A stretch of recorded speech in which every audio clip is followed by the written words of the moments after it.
أعوذ بالله من الشيطان الرجيم بسم الله الرحمن الرحيم الحمد لله رب العالمين بارئ الخلائق أجمعين والصلاة والسلام على أشرف الأنبياء والمرسلين سيدنا ونبينا وحبيب قلوبنا وطبيب نفوسنا وشفيع ذنوبنا أبي القاسم محمد اللهم صل على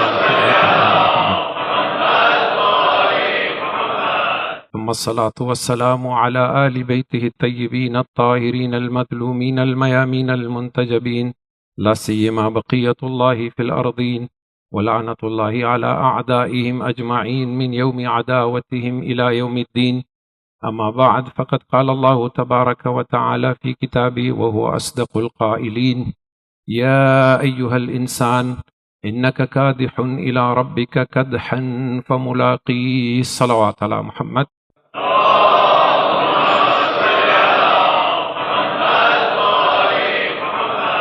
Tonight is our 11th and the final and concluding lecture in our series on finding God.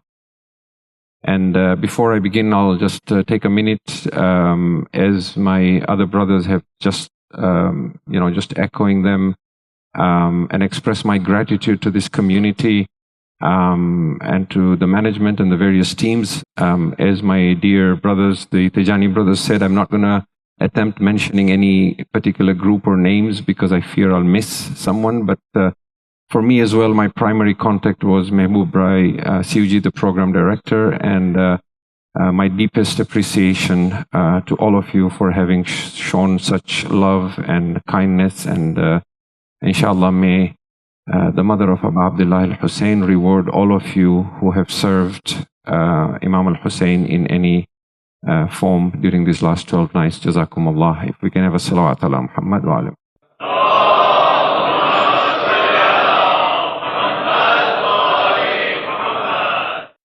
So in continuing with our subject, and as we conclude tonight, the first thing that I want to highlight tonight is that finding God is a practical endeavor. It's not a theory. It's not something that we simply rationalize, where we fill our heads with concepts and new understanding and philosophies. The uniqueness of Islamic philosophy or falsafa is that it is amali, meaning it's practical. It's not theoretical or nadari. There is a branch of falsafa that is nadari and even irfan nadari, but primarily the aim is practice, because it seeks to transform the human soul and bring it to a full potential or perfection through very real changes to the soul's essence. Some of our greatest philosopher mystics, like Mullah Sadra, argued in his writings that if you're not going to practice what I am writing about and what I'm teaching, then don't even bother reading my book. And some of them even went as far as saying, you will really not understand what I'm even talking about in my book or benefit from it. You're simply wasting your time if you're just going to try and read it without actually practicing it. Henry Corbin, who is a famous French philosopher, theologian, and a professor of Islamic studies, he died in 1978, but he specialized in Shia Islam. He argued that the whole aim of philosophizing in Islam, and particularly in the madhab of the Ahlul Bayt, is to respond to a call that relentlessly summons and calls us. And it is a call to discover and complete ourselves so it's a call to discover our complete being through the recovery of our spiritual dimension. And responding to this call first requires understanding the caller, the one who is constantly calling us, which is what we have tried to explain in the earlier lecture in this series, where we talked about various concepts to increase our understanding or ma'rifah of Allah subhanahu wa ta'ala. And then, of course, to take practical steps towards responding to this caller and drawing closer to Him. Now, why must my realizations about God have to penetrate my real self, the very essence, my heart of who I am as a human being? Why can I not simply read about all these wonderful concepts and philosophies and understanding as we have been doing in these last 12 nights, and then just become more spiritual that way? Why do I have to fast and pray and do all this tasbih and dhikr in order to elevate myself spiritually? Let me explain this with an example. Supposing you created an AI robot, an AI-powered robot, and you taught it every scripture in religion and every book in philosophy, such that it could argue against anyone to defend your faith.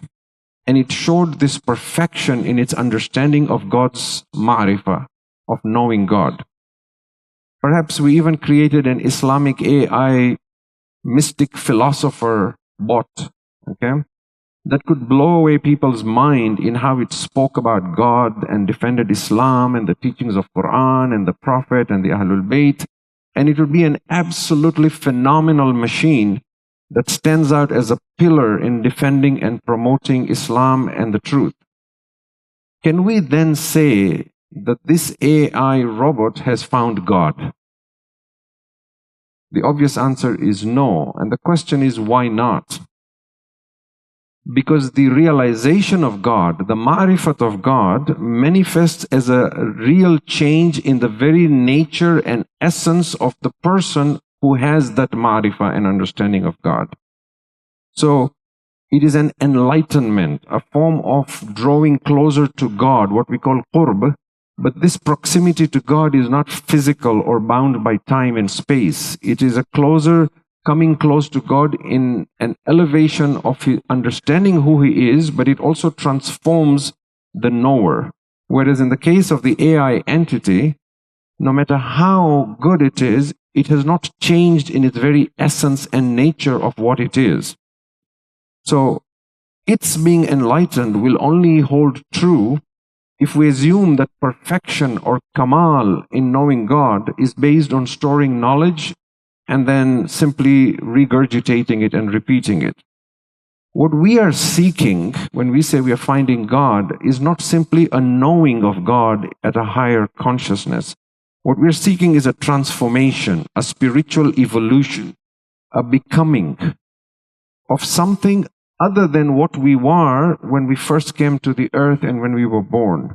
Even if outwardly and physically we still look the same human, in our true essence and soul, we want to transform and evolve and become something very different from what we came as when we came into the world. Otherwise, the whole idea of coming to this world is negated. Every child that is born in this world is a new template. But as it lives its life, it becomes something else. It could finish its life becoming an animal or a devil or an angel or something even above that, which is an enlightened being, a perfect human being, one whose company even the angels vie for. Why would angels want to keep our company? I mentioned this the other night, that when we go to Jannah, inshallah, the angels want to keep our company. They protect us, they guide us, they pray for us while we're in this world, they inspire us, they record our deeds, and then in Jannah they keep us company and they serve us as their masters and lords. Now, think about it. When you look at a human's animal nature that we call tabi'ah, there is nothing really that the angels would see as being spectacular and want to look up to us for. First of all, in our physical existence as well, our bodies are filled with impurities, isn't it? Blood and pus and all other kinds of impurities. And then in our character as well, when you look at a human being in its animal nature that they use to survive with fear and greed on a day-to-day basis, what we see is jealousy and anger and laziness and hatred and greed. Why would heavenly angelic beings of light want to serve us and be in our company for all eternity? The thing is that, like us, everything in creation is seeking perfection. You will see that even a bug, okay, even the tiniest ant, even an animal, even a plant, is always trying to seek survival. It's trying to live. It's trying to become better than what it is. There is some level of consciousness in it. And so the angels are the same. They are also seeking an elevation. They are seeking something more spiritual, something higher, the next level that they can go up to. So for them to want to be not only in our company, but to vie with each other to serve us, would require us to become such beings that we are superior to them. If I'm still holding grudges from the past, that someone said something to me or someone did something to me and I cannot let go of it, or if my egoic self simply cannot forgive someone who hurt me, even if they hurt me out of ignorance, then how will I ever evolve and become worthy of the angels looking up to me and seeing me as the means by which they can elevate themselves to higher perfection? When our mystics try and explain this whole idea of transformation, they say to have a vision of reality, the mind must experience a total transformation of itself. You have to be reborn, but not in any metaphoric sense. You really have to be reborn spiritually. And they argue that a common man who does not have access to this transcendental experiences of reality is like a blind man who relies on a walking stick to find his way. The stick that gives him guidance, this blind man who represents the common man who is not enlightened, that stick represents his mind, his rational faculty, where he's only relying on his mind to arrive at the truth. And the strange thing, says the mystic, is that that very stick that are his eyes, that he believes is the only way to find his way and to find guidance, is actually the very cause of his blindness. Why? Because it is only when Musa alayhi salam throws his stick down that the veils of phenomenal forms fall apart and the splendid beauty of the absolute reality manifests itself.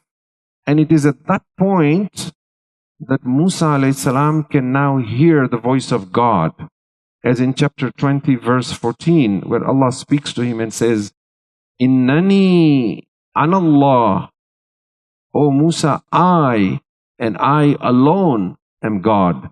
La ilaha illa ana. There is no other God besides me. So he hears this as a spiritual, as a unveiling, as a mukashafa, as seeing reality. Now notice, once you have seen the truth in this manner, you no longer need the stick. Meaning, once your vision of the malakut, of the real world is perfected, you don't need mind-made arguments anymore, because now you see the truth. Unfortunately, this truth is only yours though. You cannot show it to someone else or share it with others. They must struggle themselves to experience what you have experienced of this malakut. So the mind alone, trying to see absolute reality, says Mullah Sadra in his famous work Al-Asfar, as well as in his Shawahid Rububiyah, is like the eye trying to see the sun. And he says, even from afar, the overwhelming effulgence of the sun blinds the eye of reason. And as the eye of reason goes up to higher stages of reality, gradually approaching the metaphysical region of the absolute, the darkness becomes deeper and everything turns black. What he is saying is, you cannot look at the sun with these fleshy eyes. If you try, you will go blind. At first it will seem orange or yellow, but if you keep staring at the sun or going closer to it, at some point you won't even see the yellow or the orange, you'll just see black. And the same is with only relying on your mind to find God. If you keep insisting, I will only find God with the mind, I will not change myself in my spiritual practice, at some point you will simply go blind in your ability to find God or the truth. And then we become like men sitting in Plato's cave, where we are satisfied with associating shadows from the sun as reality. And these faint reflections of the sun, as what we now see in this world, the world of mulk, become the only true reality for us. So we deny God, we deny that there is life after death, we deny philosophy, we deny irfan. We are happy in our ignorance, and we get very upset if anyone tells us there is actually another reality, or the true reality is outside this cave. On the day of judgment, we are pulled out of this cave, this proverbial Plato's cave, forcibly, or rather the cave itself falls apart, because the egoic self will no longer exist on the day of judgment. And only our real self will now hear and see. And we will now find ourselves surrounded with the reality of the real world that we call the malakut. And then we find that those who denied this world are in utter shock that I thought this was real. It turns out this was just an illusion. This was just a matrix. That is the real world. So when they come out of their graves, then as we are told in Surah Yasin, chapter 36, verse 52, قَالُوا يَا وَيْلَنَا. They say, woe be unto us. مَنْ بَعَثَنَا مِنْ مَرْقَدِنَا. We were in deep slumber. Who has woken us up? هَذَا مَا وَعَدَ الرَّحْمَنُ وَصَدَقَ الْمُرْسَلُونَ. This is what the merciful Lord had actually promised, and it turns out the messengers were truthful. And then God says to them, which is given in chapter 23, verse 112, قَالَ كَمْ لَبِثْتُمْ فِي الْعَرْضِ عَدَدَ سِنِينَ.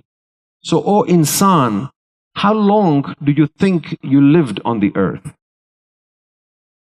And their response, the next verse, 113, قَالُوا لَبِثْنَا يَوْمْ أَوْ بَعْضَ يَوْمْ. We think we lived maybe a day or half a day. So as much as this life sometimes feels overwhelming, there is so much suffering, there is so much hardship, I've got so many responsibilities, I've still got I don't know how many decades ahead of me. On the day of judgment, it will feel like we lived for a day or half a day. So in order to see and recognize the realities of these things, they won't come down to our level. It's not possible for these hidden realities of the malakut to manifest in a world of illusion. We must transcend the world of illusions to the world of reality so that our inner eyes open up to them. So it's a spiritual evolution, not as a metaphor, but in a very real, tangible sense, where your soul acquires divine attributes based on the hadith that says, تَخَلَّقُوا بِأَخْلَاقِ اللَّهِ. Make your akhlaq, your character, the character of God. Meaning, He is alim, you seek ilm. Okay? He is kind, you seek kindness. He is merciful, you seek mercy. Every attribute of God, you are naturally attuned to acquire it because He is perfect, and by acquiring those attributes, you attain perfection.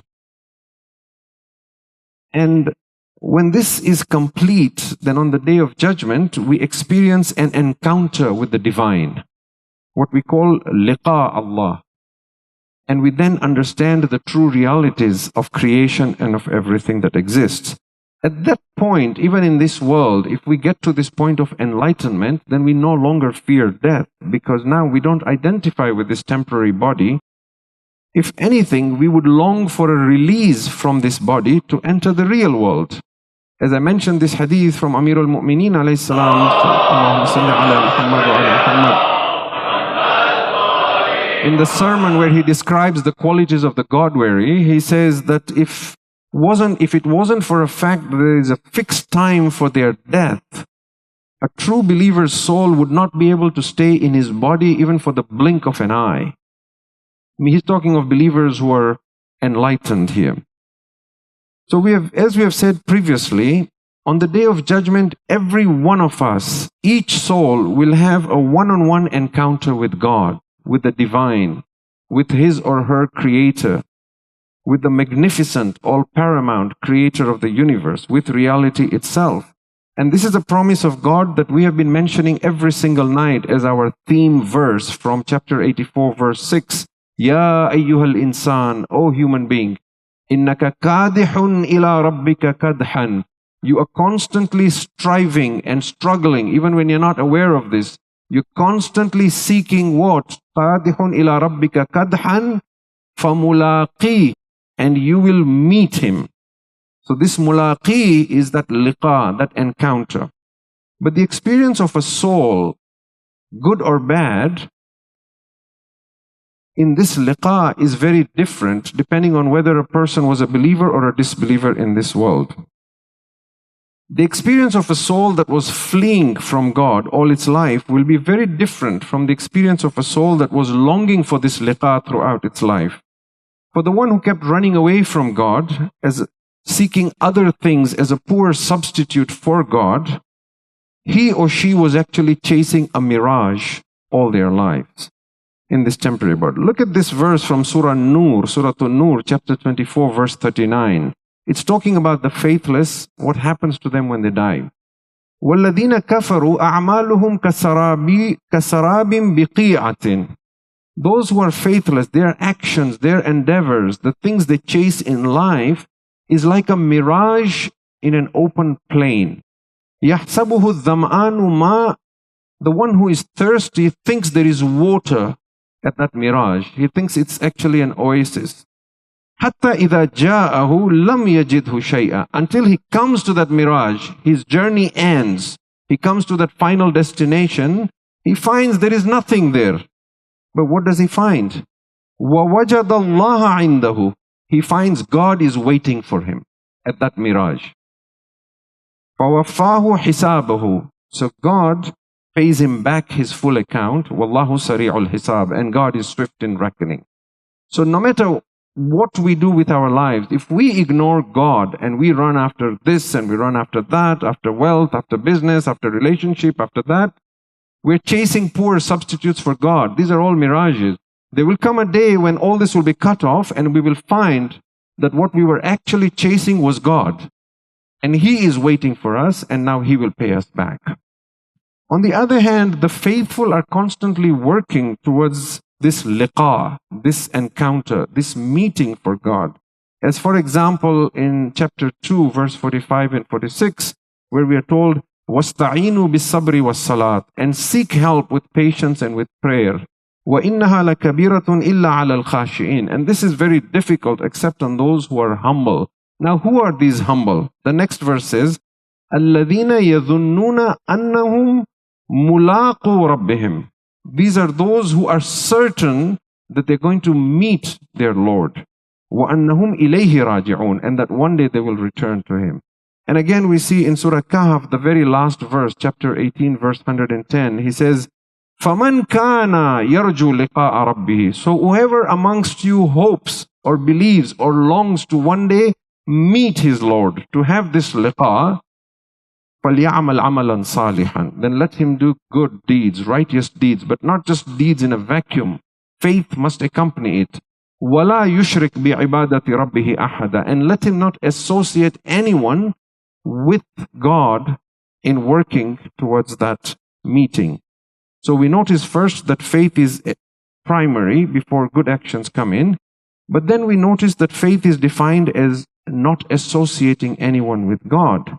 And that is why the mystics love this other verse in the Quran, which is from chapter 12, Surah Yusuf, verse 106, where Allah says, وَمَا يُؤْمِنُ أَكْثَرُهُمْ بِاللَّهِ إِلَّا وَهُمْ مُشْرِكُونَ. It's a very interesting verse. And most of them do not believe in Allah without associating partners to Him. Here, Allah is not talking about polytheists or disbelievers. He's talking about believers. He's saying most people who believe in God, they still associate partners with God.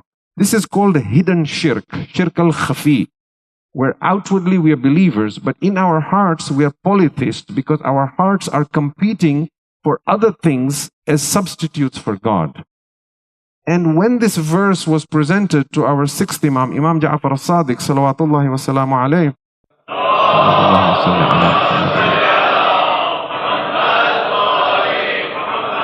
when Imam al-Sadiq was asked to explain this verse, chapter 12, verse 106, that what does it mean that most of them do not believe except that they are polytheists, that they associate with God? He said, it is when a man says, لَوْلَا فُلَانْ لَهَلَكْتُ.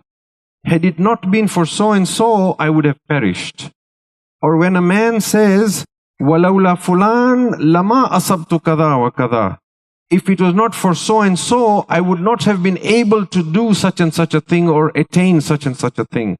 Or when a man says, Lawla fulan lada'a iyali, had it not been for so and so, my family would have been lost. So the companion, so then the Imam says, he says, Ala tara annahu kad ja'ala Allahu sharikan fi mulkihi yarzuquhu wa yadfa'u anhu. Do you not see that it is God who sustains him and gives him his rizq and protects him, but he is associating other beings with God? So the companion asks the Imam, is it okay if I put it like this? Lawla anna Allaha manna alayya bi fulan lahalaktu. If Allah would have not saved me through so and so, then I would have perished. And the Imam said, yes, this is the right way to do it. Use these kind of words. In other words, we should not say, you turned my life around. We should say, God turned my life around through you. We should not say, when I came to Canada, I did not know anyone, I did not have money, so and so helped me. If it wasn't for his ihsan, I wouldn't be where I am today. We should say, when I came to Canada and I had nothing, Allah helped me through so and so. We should not say, my car broke down and so, a good Samaritan saved me. No, Allah saved me through that good Samaritan. And if it was not for God helping me through this doctor, I would never have recovered from my illness. These are just some examples. And as we practice this idea that we attribute all goodness to God and we see all of creation merely as agents of God, sometimes God uses me as his agent to help you, and sometimes God uses you as his agent to help me. But all goodness comes from him and him alone. If we begin to practice this, we will begin to deeply realize that it is only God who is our goal and our destination, and finding him is our real purpose in life.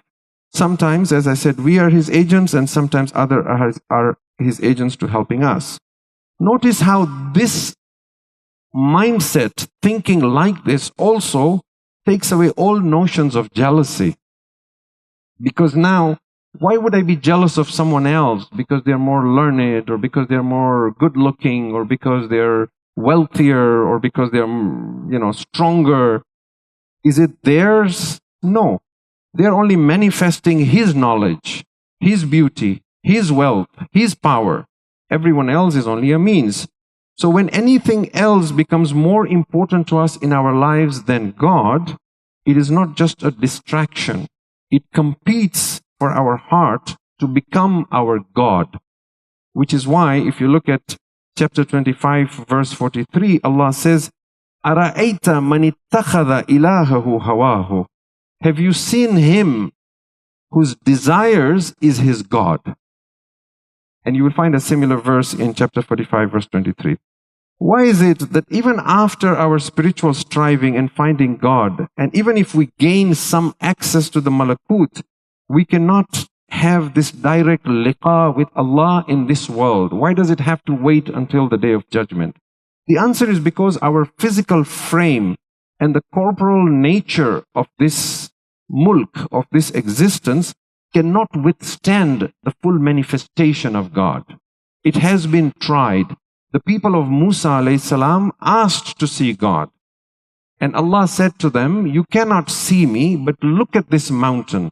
فَإِنِ اسْتَقَرَّ مَكَانَهُ. I will manifest of myself and direct my attention towards this mountain. If it stands and withholds, then you will see me. And then, فَلَمَّا تَجَلَّ رَبُّهُ لِلْجَبَلِ. When his Lord manifested, there was a tajalli on the mountain, it exploded and shattered into pieces. Musa alayhi salam fell unconscious, and those 70 men died. Because this world cannot take the intensity of that reality. So while we are in this world, God is with us every moment of our lives, but we are unaware of him. We are like someone blind, and the person we seek is sitting right beside us, but we don't know he is beside us. And what we're trying to do in our spiritual struggle is to come to this realization that He is actually sitting beside me and I can talk to Him and communicate to Him. But our sight is fully restored, and this encounter can only take place in the real world that we call the hereafter or the malakut. An analogy of our inability to experience this liqa directly is that of a child in the womb of its mother. It cannot take sustenance directly. The mother has to take sustenance, and then the child feeds through the mother. In that same manner, we can only get glimpses of God's presence through the prophets and messengers, through the imams, through the divine guides, the rightful successors of these prophets, and God reveals Himself to us through them and through their teachings. Another analogy would be to put it like this. You cannot hear with your eyes, and you cannot see with your ears, even though they are both sensory perceptions. And the reason is because each organ is installed for a particular purpose. It has a different purpose. In that same manner, these fleshy eyes and these bony ears, or any other physical faculty we have in this world, are incapable of experiencing the divine. To perceive and witness God fully, man needs a new faculty, whose inception might start in this world, but it still needs to develop, sometimes even beyond death. It is a faculty that is beyond our imagination at this point, and beyond any spiritual experience we could ever have in this realm. It is only when this God-seeing faculty is fully developed in the hereafter that we're going to be able to perceive God, and that would be the truest meaning of the liqa. But it's not going to be seeing the way we see things with these eyes. And that's why you will see many verses alluding to this. I'm not going to read the verses. I'm just going to give you verse numbers that you can go look at after. You will see in some verses of the Quran, Allah talks about coming on the day of judgment. وَجَاءَ رَبُّكَ وَالْمَلَكُ صَفًّا صَفًّا. On the day when your Lord comes. Now God does not move. That would be against the idea of God leaving a space or occupying a space. But you look at chapter 2, verse 210, chapter 89, verse 22, you will see these examples. Or, for example, the fact that people will be looking at their Lord in chapter 75, verse 23. Okay? So this is not seeing with our bodies as we see things now. And this was the primary message of the prophets and the messengers, that after talking about Tawheed, they came to tell people to seek conviction in the day of judgment and to prepare for this divine encounter. In Surah Al-Ra'd, chapter 13, verse 2, Allah talks about how He raised the heavens and the earth and created all things and made them subservient to man and showed you all His signs. Why? لَعَلَّكُمْ بِلِقَاءِ رَبِّكُمْ تُوقِنُونَ. So that you may have full conviction that you will one day encounter your Lord. You will meet Him. Similarly, in chapter 6, verse 154, He says, ثُمَّ آتَيْنَا مُوسَى الْكِتَابِ. Then we gave Moses the book. And then the verse continues. And then as it ends, it says, هُدًى وَرَحْمَةً. A guidance and a mercy. Why? لَعَلَّهُمْ بِلِقَاءِ رَبِّهِمْ يُؤْمِنُونَ. So that they may believe that there will come a day when they will meet God. They will have an encounter with the divine. So even when we speak of the return of God, it's not in the physical sense, because God is omnipresent. He is not going to be any further closer or away from us in the next world as He is to us right now. But when we say return to God on the day of judgment, we mean return to God with a higher consciousness, with a higher realization of who He is, that He is our creator and our sustainer, a spiritual maturity. And in returning to God, there is a realization that He is the ultimate cause behind every cause and effect. And it comes to full view that He is the true perfection and the only reality. You see, when God created you, in a sense you were perfect. You were innocent, you were pure, you were infallible as a baby. And you were all ready for Jannah at that point. We even refer to babies as being ma'soom, isn't it? But there was one thing missing in you, and that was self-realization, knowledge, and awareness of God. You were angelic, but you were not yet His representative, His Khalifa. You were innocent, but your soul lacked maturity. So the ego and all the suffering that we go through in life are a means to bring that maturity and that self-realization. Self-realization of who you are not is to bring divine realization of who God is. And so, as I come to the end of my lecture tonight, I want to say a few things as a final word on the importance of leading a life that is otherworldly. One of our greatest scholars today, may Allah bless him with a long life, is Ayatollah Jawadi Amuli. He says that if you look at chapter 51, verse 56, Allah says, وَمَا خَلَقْتُ الْجِنَّ وَالْإِنسَ إِلَّا لِيَعْبُدُونَ. I did not create man and jinn except to worship me. And he then says, if in a 24-hour day you only remember God for 30 minutes, then for 23 hours and 30 minutes, God is constantly calling out to you and telling you, وَمَا خَلَقْتُ وَمَا خَلَقْتُ وَمَا خَلَقْتُ. You're clicking aimlessly on the internet, God is telling you, I did not create you for this. You're wasting time here and there, He's saying, I did not create you for this. You're looking at this and that, I did not create you for this. So all the time that we are wasting was meant to be for finding Him. And if we progress to a point where we remember Him 4 hours a day, then for 20 hours a day, God is calling out to us and saying, وَمَا خَلَقْتُ لِهَذَا وَمَا خَلَقْتُ لِهَذَا. This is not why I created you. This is not why I created you. He is constantly calling out to us. If we wish to become an enlightened being and a perfect human being before death, our goal should be such that we are worshipping Him 24/7. Because that's the purpose of our creation as given in this verse. So even when we are fulfilling our life's obligation, we're sleeping, we're eating, we're spending time with our family, we're going to work, our hearts should be with Him. Our remembrance should be for Him. Our intention should always be to serve Him. We have the best teachers of Tawheed, as I have been saying in these 12 nights. All we need to do is walk their path. And there is a sermon in Nahjul Balagha, sermon 21, in which Amir al-Mu'mineen alayhi salam says, فَإِنَّ الْغَايَةَ أَمَامَكُمْ. Your goal is before you.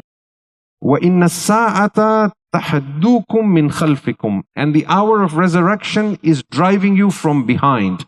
And then he says these words, تَخَفَّفُوا تَلْحَقُوا. Keep light and overtake. Sayyid Radi, who compiled Nahjul Balagha, has a whole explanation for these two words only, how powerful they are if you understood them in Arabic. Keep light in this world and overtake. فَإِنَّمَا يُنْتَظَرُ بِأَوَّلِكُمْ آخِرُكُمْ. Because the last ones of you, are being awaited by the first ones for the Day of Judgment. They have gone ahead of you, they're just waiting for us. Once the number of souls that God decreed to be created have come and gone, it is then, as they put it, show time. Now, these words, keep light and overtake, are worth their weight in gold. If there is anything worthy of being written and pasted in front of our desks so that we see it every day before us, it is these words of Amir al-Mu'mineen. Keep light and overtake. The reason we pressure our children to succeed in worldly matters is because we are worried they shouldn't suffer later in life. And that's just for a few decades. But what about them suffering for all eternity if they fail to evolve spiritually? It turns out we don't believe the hereafter is as important as this world. Otherwise, what else could it be? Supposing I have two friends, who will I be closer to? Supposing I have two subjects at school, which one will I study more passionately? Supposing I play two sports, which one will occupy me more? Supposing I have two jobs, which one will I give more attention to? Supposing I have two illnesses, which one will be more urgent for me? Of course, the one that is more precious, more dear, more serious, more urgent, more important to me, isn't it? So if this world and the hereafter are to be placed before me, which one is more important and more dear to me? Our actions and what we do from the time we wake up to the time we go to bed speaks for itself. So let each one of us be a judge for himself. And on the Day of Judgment, the day of liqa, Allah will say to us, to each one of us, to you and to I had a covenant and a pact with you. I was going to read this pact and covenant, but in the interest of time, I won't. You can go look it up yourself. It's Surah 7, verse 172 and 173. But Allah will say to us, I made a pact with you and a covenant with you before I sent you to this world. And I asked you to do only one thing while you are in exile. I wanted only one thing from you. What was it? Find me. Come find me. Where will I be? I will be sitting right beside you every time you remember me. Ana jalisun man dhakarani. As soon as someone remembers me, I'm sitting right beside him, waiting for him to empty his heart of everything else so that I may take my rightful place in his heart, because the heart of a believer is my throne. So no matter what your physical disability, no matter what your financial circumstance, no matter what your family and background, this is the one thing God will ask you. How did you fail to find me? And so, if anyone asks you, if you had to summarize this entire series of lecture over 11 nights, what would it be? Your answer should be, the purpose of life is to find God. And then if anyone asks you, so how should we go about finding God?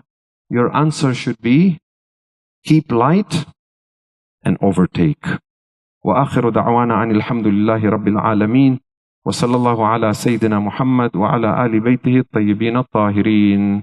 اللهم صل على محمد وآل محمد وعجل فرجهم. صلى الله وسلم عليك يا أبا عبد الله، روحي وأرواح العالمين لك الفداء.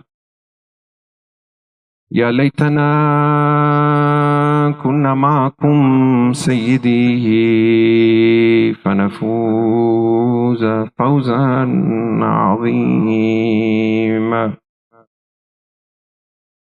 Until last night, we were crying for Hussein alayhi salam and his ashab and his ansar and his children. From tonight, we begin crying for Imam as-Sajjad alayhi salam and Zainab alayhi salam and the women and children of the Ahlul Bayt alayhi salam. Just as Aba Abdullah was the warith of the Anbiya, the heir to all the prophets and their message, so was Imam as-Sajjad. And he and Sayyidah Zainab, in fact, saved Imamat.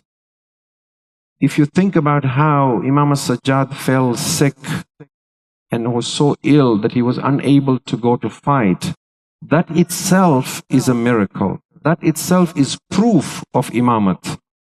Because what were the chances of that happening? And Imamat would have perished if it was not for him. Abu Hamza al-Tamali says, every time I came to Imam as-Sajjad, he was crying for his father.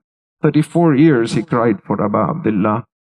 He said, one day I couldn't take it any longer. I said to him, Yabna Rasulullah, how long will you keep crying?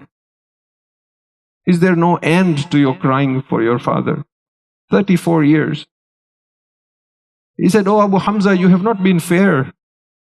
Yaqub lost his Yusuf. He knew Yusuf was alive, but he cried until he went blind. I lost 18 Yusuf before my eyes. Abu Hamza says, I said to the Imam, trying to console him, I said, Al-qatlu lakum al-aada, yabna Rasulillah. Being killed is common for you, the Ahlul Bayt. Wa karamatukum min Allahi shahada. Allah has honored you with martyrdom, the Ahlul Bayt. The Imam said, again, you have not been fair, O Abu Hamza. It is true, martyrdom is an honor for us. But is it also an honor for our women to be tied and paraded in the bazaars of Kufa and Sham? Imam as-Sajjad would sit and cry and say, Asham, Asham, Asham. Sometimes he would say, whenever I see my aunt Zainab, I cry. Why? Because I remember the time when the tents were set on fire. وَالْمُنَادِي يُنَادِي إِحْرِقُوا بُيُوتَ الظَّالِمِينَ. And a man was calling out, burn down the tents of the oppressors. The fourth Imam alayhi salam kept crying on the day of Ashura. The day after Ashura, the next day, when they came and found that there was a man who was still alive, but he was very ill, they tied him in chains and in shackles, and they forced an iron collar down his neck, And the scars of this collar remained with him until the end of his life. Imam al-Baqir alayhi salam said that when my father died and I was giving him ghusl, I still found the scars from 34 years ago of the chains and the shackles and the whip marks on him and the collar marks on him. A man named Sahal ibn Sa'ad says that when Imam al-Sajjad and the women were being paraded in the streets of Kufa, he says, I came to Imam al-Sajjad and I said, Yabna Rasulullah, is there anything I can do for you? He first said to me, oh Sahal, see if you can get the man holding the heads of my father to move away so the people don't look at my aunts and my women folk. Sahal says, I went to those soldiers, I gave them some money and said, please move further away with the heads you are carrying. I came back again, I said, Yabna Rasulullah, is there anything else I can do for you? Imam al-Sajjad said, oh Sahal, is there a piece of rag or a cloth that you can get me? Sahal says, I began wondering, why would he want a rag or a piece of cloth? I said to him, Yabna Rasulullah, I can get you a new piece of cloth. He said, no Sahal, just get me a rag. Sahal says, when I brought the rag to Imam al-Sajjad, he took the rag and he began putting it in the collar in his neck. And he says, as he put the rag to remove some of the pain, I saw blood dripping from the neck of Imam al-Sajjad. On the day after Ashura, Umar ibn Sa'ad and Shimr al-Jawshan, they gathered the army. They said, we are leaving for Kufa. They brought their whips and told the women to get on unsaddled camels. Zainab and Kulthum helped all the women to get on the camel. At one point, Zainab alayhi salam was left alone. Who is going to help her? She turned towards Furat and said, Abbas, you helped me in Medina and everywhere we stopped. Imam al-Sajjad came with the zanjeer and the shackles and the chains and helped his aunt Zainab on the camel. Then Umar ibn Sa'ad said, before we leave, let's take them through the battlefield. Let them see the bodies of their loved ones. Janab Zainab Ummul Masayib, she says that when we went through the battlefield and we saw the headless body of Hussein, I looked at my nephew Sajjad. He became so pale, I thought his soul was going to leave his body. I had to find a way to distract him so he does not die. I threw myself from the camel while her hands were tied. I cried out, Wa Husaina, Wa Madluma. This qafila came out that same day towards Kufa. They reached outside Kufa, it was already dark. Umar ibn Sa'ad sent a message to Ibn Ziyad and said, oh Ibn Ziyad, we have arrived, shall we come in? He said, no, do not come in. We are decorating the city. We shall have a parade the next day. This was the same Kufa when Imam Ali was there. And Imam al-Hasan had brought Zainab. When he was outside Kufa, he messaged Imam Ali and said, I have arrived, I am outside Kufa. Amir al-Mu'mineen had said to Imam Hassan, oh Hassan, do not bring Zainab right now. It is daytime. Wait for the night and then bring my daughters in the cover of the night. The next day when the sun rose, Umar ibn Sa'ad brought all the women out into Kufa, into the bazaar. As they went out into the bazaar, some were throwing stones and some were pouring hot water on the Ahlul Bayt. Some were throwing dates at the children of the Ahlul Bayt. Zainab and Kulthum were crying out, oh people, as-sadaqatu alayna haram. Habiba was in her house. Her maid came and said, oh Habiba, there is a strange tamasha outside in the bazaar. Habiba said, my mistress Zainab had told me never see a tamasha of prisoners. I will not go out and look. The maid said, but oh Habiba, this is a very different group of prisoners. There is a lady saying, as-sadaqatu alayna haram. The heart of Habiba began beating faster. There is only one family in the world for whom sadaqah is haram. She came out and said to her maid, show me which lady is saying Sadaqah is haram on us. The maid pointed out Zainab to Habiba. Habiba came to Zainab and said, oh lady, where are you from? She said, I am from Medina. Habiba began wondering, who is this lady? Which mahalla are you from? I am from the mahalla of Banu Hashim. Habiba began saying, would you happen to know Hussein ibn Ali? Zainab looked up at Habiba. Habiba, you did not recognize Zainab. Hussein's head is on the spear, reciting Quran. You do not need to go to Medina for the ziyarat of Hussein now. Wa Husseina, wa Ghariba, wa Madluma.